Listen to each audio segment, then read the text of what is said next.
क्या इंसान को किसी भगवान ने बनाया या फिर हम सब एक जलते हुए पत्थर से पैदा हुए चमत्कार हैं? एक समय था जब धरती खुद एक आग का गोला थी, न हवा, न पानी, न जिंदगी, लेकिन उसी विनाश से निकली एक ऐसी चिंगारी जिसने हमें जन्म दिया। तो सवाल उठता है, पहला जीव कैसे बना? अगर हम बंदर से बने तो बाकी जानवर कहां से आए? और क्या सच में पहले मुर्गी आया या अंडा? इस सवाल का जवाब बहुत ही चौंकाने वाला है। इस डॉक्यूमेंट्री में हम आपको लेकर चलेंगे अरबों साल पीछे, जहां से शुरू होती है हमारी एवोल्यूशन की सबसे चौंकाने वाली कहानी। और अगर आप ऐसी रोचक और रिसर्च की हुई डॉक्यूमेंट्री पसंद करते हैं तो चैनल को सब्सक्राइब जरूर करिए, क्योंकि ऐसी डॉक्यूमेंट्री बनाने में हमें घंटों मेहनत और रिसर्च करनी पड़ती है। तो पहला कमेंट रोहित भाई की तरफ से है, अगर धरती आग का गोला थी तो पहला जीव कैसे बना? दोस्तों चलिए इस सवाल का जवाब ढूंढने के लिए हमें 4 अरब साल पहले की धरती पर लौटना होगा।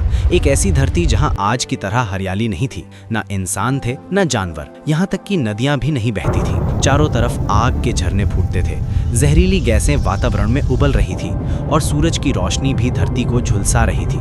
ऐसे माहौल में जिंदगी नामुमकिन सी लगती है, लेकिन यही वो दौर था जब प्रकृति खुद एक वैज्ञानिक प्रयोगशाला की तरह काम कर रही थी।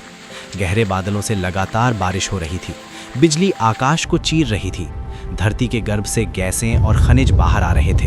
इन्हीं खतरनाक और जटिल हालातों ने जीवन के बीज बोए। जब ये सभी तत्व पानी, अमोनिया, मीथेन और बिजली आपस में टकराए तो बनी वो पहली जैविक अणुएं जिनसे जीवन की कहानी शुरू हुई। विज्ञान कहता है कि समुद्र के नीचे हाइड्रोथर्मल वेंट्स नाम की जगहों पर, जहां से गर्म पानी और खनिज फूटते थे, यहीं पर सबसे पहले वो प्रोटो कोशिकाएं बनी जो खुद को कॉपी कर सकती थी। इन्हीं से बना था पहला जिंदा सेल, फर्स्ट लिविंग सेल, और इसी से शुरू हुई थी वो यात्रा जिसका नतीजा आज आप, हम और पूरी जैव विविधता है। अब अगला प्रश्न प्रस्तुत है राजू भाई की तरफ से, बिना किसी भगवान के जीवन खुद से कैसे बन गया? अब यहाँ से सवाल उठता है, अगर वो पहला जीव सच में बना था तो उसे बनाया किसने? क्या कोई भगवान था जिसने उसमें जान फूंकी, या क्या जीवन अपने आप बन सकता है? इसी सवाल को लेकर वैज्ञानिकों ने सालों रिसर्च की है और इसका जवाब आपको थोड़ा चौंका सकता है। दरअसल जीवन कोई एक पल में बना हुआ चमत्कार नहीं था। ये एक धीमा, जटिल लेकिन स्वाभाविक रासायनिक सफर था जिसमें कोई देवता शामिल नहीं थे, सिर्फ विज्ञान था। 1953 में 2 वैज्ञानिक स्टैनली मिलर और हैरोल्ड यूरी ने एक ऐतिहासिक प्रयोग किया। उन्होंने प्राचीन धरती जैसी ही कुछ गैसें ली, जैसे मीथेन, अमोनिया, हाइड्रोजन और पानी, और उनमें बिजली जैसी ऊर्जा छोड़ी। कुछ ही दिनों में अमीनो एसिड्स बनने लगे, यानी कि जीवन के ईंट पत्थर, जिनसे बाद में डीएनए, प्रोटीन और कोशिकाएं बनती हैं। कोई अलौकिक चमत्कार नहीं, सिर्फ तत्व, ऊर्जा और समय का अद्भुत मेल। इसका मतलब ये नहीं कि आस्था गलत है, लेकिन जब हम कैसे पूछते हैं तो विज्ञान हमें दिखाता है कि प्रकृति के पास खुद को बनाने की ताकत थी। कोई भगवान जरूरी नहीं था, क्योंकि जीवन ने खुद को खुद से बनाया था। भाई एक बात बताओ, अगर सब कुछ सिर्फ सिंगल सेल से शुरू हुआ था तो इतने अलग अलग जीव कैसे बन गए? बहुत बढ़िया सवाल पूछा है भाई, और यहीं से शुरू होता है इवोल्यूशन का असली जादू। सबसे पहले समझो, वो जो पहली कोशिका थी ना, वो कोई परफेक्ट चीज नहीं थी। वो बस एक ऐसा सेल था जो खुद को कॉपी कर सकता था, और जब जब वो सेल खुद की कॉपी करता, उसमें छोटे छोटे बदलाव, म्यूटेशंस आने लगते। अब मान लो एक सेल से 2 सेल बने, फिर 4, फिर 1000, फिर लाखों। हर कॉपी में थोड़ा बहुत फर्क, कभी गलती से तो कभी वातावरण के असर से। अब धरती पर कोई एक जैसी जगह थोड़ी थी, कहीं गर्मी थी, कहीं बर्फ, कहीं पानी, और इन अलग अलग जगहों पर वो बदले हुए सेल टिकने की कोशिश करने लगे। किसी को पानी में रहना आया, किसी को जमीन पर। कुछ ने खाना निगलना सीख लिया, कुछ ने खुद खाना बनाना, जैसे पौधे। और यहीं से शुरू हुआ प्राकृतिक चयन, नेचुरल सिलेक्शन। यानी जो जिंदा रहने लायक था वो बच गया, जो नहीं था वो मिट गया। करोड़ों सालों में ये छोटे छोटे बदलाव इतने ज्यादा हो गए कि एक ही पुराना पूर्वज कई अलग अलग जीवों में बदल गया। मछली, मगरमच्छ, बंदर, इंसान, सब। तो भाई इंसान अगर बंदर से बना है तो फिर बाकी जानवर जैसे कुत्ता, बिल्ली, हाथी, भालू,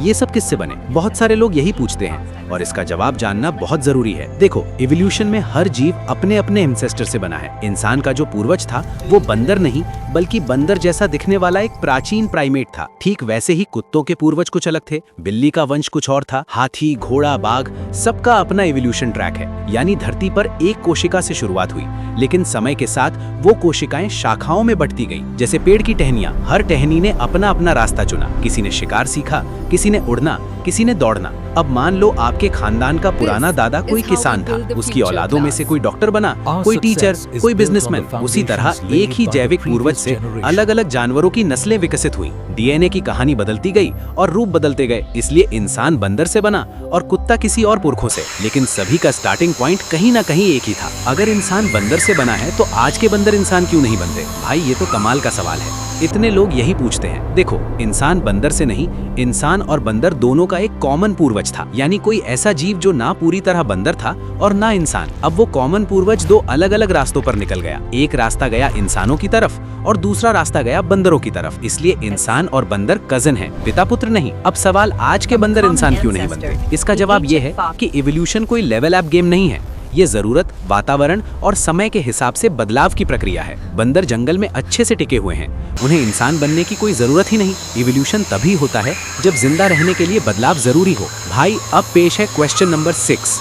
सच सच बताओ, मुर्गी पहले आई या अंडा? ये सवाल हर किसी ने बचपन में किसी न किसी को चिढ़ाने के लिए पूछा ही होगा, लेकिन आज हम इसका फाइनल साइंटिफिक जवाब लेकर आए हैं। न मुर्गी पहले आई और न अंडा, बल्कि जो सबसे पहले आया वो था इवोल्यूशन से निकला एक ऑलमोस्ट मुर्गी टाइप का जीव, जिसने अंडा दिया और उसी अंडे के अंदर डीएनए में बदलाव हुआ। और वही म्यूटेशन इतना खास था कि अंडे से जब बच्चा निकला तो वो पहली असली मुर्गी थी। इसीलिए समझ लो, पहले आया अंडा, लेकिन उसे देने वाली प्रजाति पूरी मुर्गी नहीं थी। अब अगला सवाल कॉकरोच का है कि वो करोड़ों सालों से मौजूद है और आज तक क्यों नहीं बदला। इसका जवाब सीधा है, क्योंकि उसे बदलने की जरूरत ही नहीं पड़ी। कॉकरोच करीब 30 करोड़ साल से धरती पर है, डायनासोर से भी पहले, और इतने विनाशों के बाद भी जिंदा है क्योंकि उसमें पहले से ही वो सारी क्वालिटी मौजूद है जो जिंदा रहने के लिए चाहिए। इवोल्यूशन का नियम है, बदल वही था है जिसे बदलना पड़ता है। अब सवाल आता है, इंसान का दिमाग इतना तेज कैसे हो गया? जंगल में सर्वाइवल, शिकार, झुंड में रहना, आग का इस्तेमाल और पका हुआ खाना, इन सब ने इंसानी दिमाग को धीरे धीरे तेज बनाया।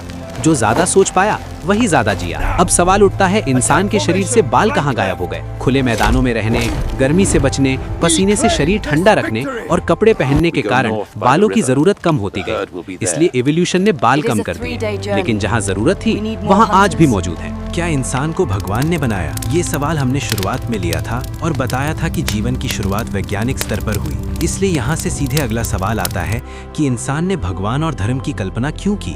जब इंसान के पास प्राकृतिक घटनाओं का जवाब नहीं था, तब डर और असहायता से भगवान की कल्पना हुई और समाज को जोड़ने के लिए धर्म बना। अब अगला सवाल, डायनासोर के मरने के बाद इंसान क्यों आया? क्योंकि उनके खत्म होने के बाद छोटे स्तनधारियों को फैलने का मौका मिला और वहीं से प्राइमेट्स, आदि मानव और फिर इंसान आए। अब आखिरी सवाल कि क्या इंसान दोबारा नई क्षमता विकसित कर सकता है या क्या रोबोट अगली प्रजाति बन सकते हैं? एवोल्यूशन जरूरत से चलता है और अगर भविष्य में माहौल बदला या मशीनें खुद सीखने लगीं तो संभव है कि अगली डोमिनेंट स्पीशीज इंसान नहीं बल्कि कोई आर्टिफिशियल प्रजाति हो। तो दोस्तों, आज की इस डॉक्यूमेंट्री को हम यहीं समाप्त करते हैं। अगर आप ऐसी और डॉक्यूमेंट्री देखना चाहते हैं तो ऊपर दिए गए बटन पर क्लिक करें और जाते जाते कमेंट में अपना नाम जरूर लिखें ताकि पता चल सके कि अंत तक हमारे साथ कौन कौन जुड़ा रहा।